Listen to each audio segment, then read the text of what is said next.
ನಮಸ್ತೆ ಸ್ನೇಹಿತರೆ, ನಾನು ನಿಮ್ಮ ರೇಖಾ ಕನ್ನಡತಿ. ಇಂದು ಭಾರತ ಇತಿಹಾಸದ ವಸ್ತುನಿಷ್ಠ ಪ್ರಶ್ನೋತ್ತರಗಳನ್ನು ನೋಡೋಣ, ಎಲ್ಲ ಸ್ಪರ್ಧಾತ್ಮಕ ಪರೀಕ್ಷೆಗಳಿಗಾಗಿ. ವಿಜಯನಗರದ ಸಾಮ್ರಾಟರು ಸಾಮಾನ್ಯವಾಗಿ ವಿಧಿಸುತ್ತಿದ್ದ ಕಂದಾಯ ದರ 5ನೇ ಒಂದು ಭಾಗ. ವಿಜಯನಗರ ಸಾಮ್ರಾಜ್ಯವನ್ನು 6 ಪ್ರಾಂತಗಳಾಗಿ ವಿಭಾಗಿಸಲಾಗಿತ್ತು. ತಾಳಿಕೋಟೆ ಯುದ್ಧದ ಸಮಯದಲ್ಲಿದ್ದ ವಿಜಯನಗರದ ಅರಸ ಸದಾಶಿವರಾಯ ಅಥವಾ ರಾಮರಾಯ. ವಿಜಯನಗರ ಮತ್ತು ಬಹಮನಿ ರಾಜ್ಯಗಳ ನಡುವೆ ನಿರಂತರ ಯುದ್ಧಕ್ಕೆ ಮುಖ್ಯ ಕಾರಣ ಮಥುರೆಯ ರಾಜ್ಯ. ವಿಜಯನಗರದಲ್ಲಿ ಇದ್ದ ಯಾವ ಆಚರಣೆಯ ಆಡಳಿತ ವರ್ಗದಲ್ಲಿನ ಸ್ತ್ರೀಯರ ಸ್ಥಾನಮಾನವು ಅವನತಿ ಹೊಂದಲು ಕಾರಣವಾಯಿತು? ಸ್ಪರ್ಧಾ. ವಿಜಯನಗರ ಸಾಮ್ರಾಜ್ಯದಲ್ಲಿ ಸಾವಿರಾರು ಸ್ತ್ರೀಯರನ್ನು ಅರಮನೆಯ ಕಾವಲುಗಾರರ ಹುದ್ದೆಗೆ ನೇಮಿಸಿಕೊಳ್ಳಲಾಗುತ್ತಿತ್ತು.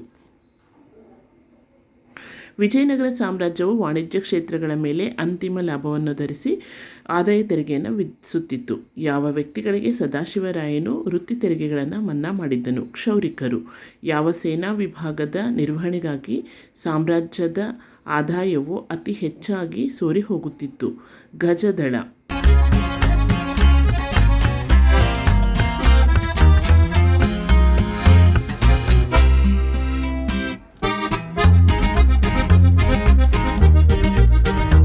ಯಾರು ವಿಜಯನಗರದ ಕೋಟೆಗಳನ್ನು ಕುರಿತು ದೀರ್ಘವಾಗಿ ವಿವರಿಸಿದ್ದಾರೆ? Domingo face. ವಿಜಯನಗರ ಸಾಮ್ರಾಜ್ಯ ಭೇಟಿ ಕೊಟ್ಟ ಅಬ್ದುಲ್ ರಜಾಕ್ ವಿದೇಶಿ ಪ್ರವಾಸಿಗನು, ರಾಯಭಾರಿಯೂ ಆಗಿದ್ದನು. ವಿಜಯನಗರದ ವಿರುದ್ಧ ದಖನಿ ಸುಲ್ತಾನರ ಒಕ್ಕೂಟವನ್ನು ರಚಿಸುವುದರಲ್ಲಿ ಮುಖ್ಯ ಪಾತ್ರಧಾರಿಯಾದ ಅಲಿ ಆದಿಲ್ ಶಾ ಸುಲ್ತಾನನು ರಾಮರಾಯನು ತನ್ನ ಸ್ವಂತ ಮಗನಂತೆ ಕಾಣುತ್ತಿದ್ದನು.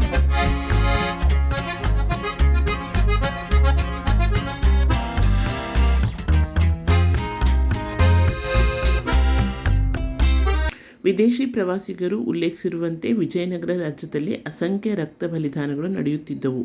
ಈ ಬಲಿದಾನಗಳ ಉದ್ದೇಶ ಮತ್ತು ಸಂದರ್ಭ ಮೂಢನಂಬಿಕೆಯದಾಗಿತ್ತು.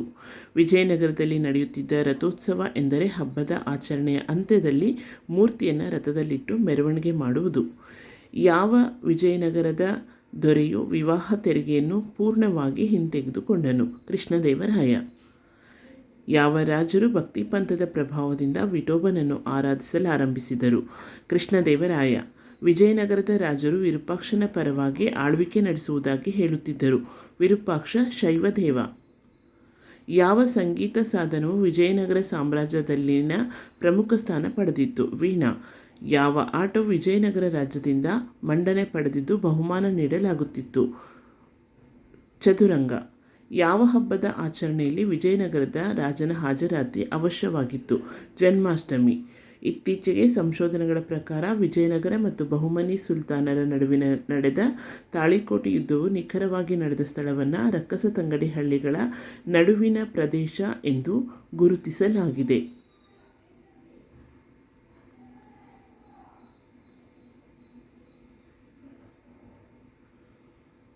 ಪೋರ್ಚುಗೀಸರೊಂದಿಗೆ ಪ್ರಥಮ ಬಾರಿಗೆ ಒಪ್ಪಂದ ಮಾಡಿಕೊಂಡ ವಿಜಯನಗರದ ಅರಸ ಕೃಷ್ಣದೇವರಾಯ. ಚಲಾವಣೆಯಲ್ಲಿದ್ದ ವಿಜಯನಗರದ ನಾಣ್ಯಗಳಲ್ಲಿ ಯಾವು ಹೆಚ್ಚಾಗಿ ಪ್ರಪಂಚಾದ್ಯಂತ ಮನ್ನಣೆ ಪಡೆದ ಹೆಸರಿನ ನಾಣ್ಯವಾಗಿತ್ತು?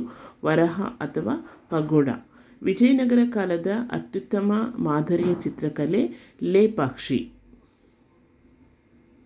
ವಿಜಯನಗರ ಸಾಮ್ರಾಜ್ಯದಲ್ಲಿ ಚಲಾವಣೆಯಲ್ಲಿದ್ದ ಹೆಚ್ಚಿನ ನಾಣ್ಯಗಳು ಚಿನ್ನದ ನಾಣ್ಯಗಳಾಗಿದ್ದವು.